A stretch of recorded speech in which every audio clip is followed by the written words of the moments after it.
এমনি এমনি ঘুমাবেন না। ঘুমানোর আগে বিসমিল্লাহ বলে লাইটটা অফ করবেন, বিছানাটা বিসমিল্লাহ বলে ঝাড়বেন, ঠিক আছে? ওয়াশরুম থেকে পারলে অজু করে আসবেন। মশারি দিচ্ছেন, লাইটস অফ করছেন, পাত্র যেগুলো আছে সেগুলো একটু ঢেকে রাখবেন বিসমিল্লাহ বলে, দরজা লাগাবেন বিসমিল্লাহ বলে। এরপর 3 বার পড়বেন সূরা ইখলাস একবার, সূরা ফালাক একবার, সূরা নাস একবার, পরে হাত একত্রিত করে ফু দিয়ে গা মাসাহ করবেন। এই কাজটা 3 বার করবেন। একবার আয়াতুল কুরসি পড়বেন, সূরা বাকারার 255 নম্বর আয়াত, আল্লাহু লা ইলাহা ইল্লা হুয়াল হাইয়ুল কাইয়ুম, এটা শেষ পর্যন্ত। এরপর সূরা বাকারার শেষের 3টা আয়াত পড়বেন, লিল্লাহি মা ফিস সামাওয়াতি, এখান থেকে ফানসুরনা আলাল কওমিল কাফিরিন পর্যন্ত। তারপর ডান কাতে পাশ ফিরবেন, বলবেন আল্লাহুম্মা বিইসমিকা আমুতু ওয়া আহইয়া।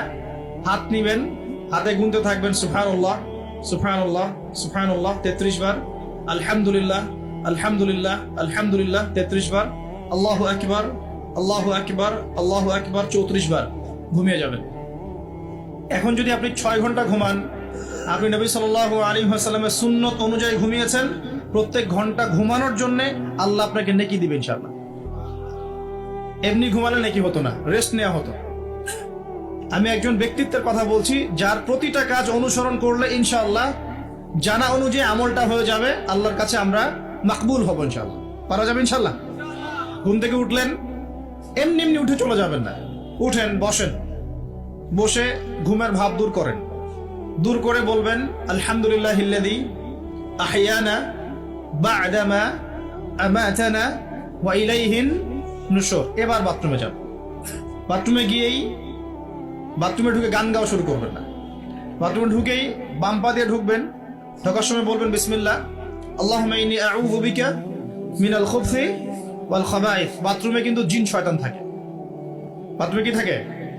বিজ্ঞান এটা প্রমাণ করতে পারে নাই, এগুলো নাসা বিশ্বাস করবে না, কিন্তু আল্লাহর রাসূল যেহেতু বলেছেন আমরা বিশ্বাস করব। বিজ্ঞান কি সব আবিষ্কার করতে পেরেছে? বিজ্ঞান কি সব আবিষ্কার করতে পেরেছে? বিজ্ঞানের আবিষ্কার কত পার্সেন্ট? এই মহাবিশ্বের 1%ও না। মহাবিশ্বের 1%ও না। আমাদের দেহের মধ্যেই যে রূহটা আছে, এই রূহটার কি কোনো ব্যাখ্যা করতে পারা গেছে?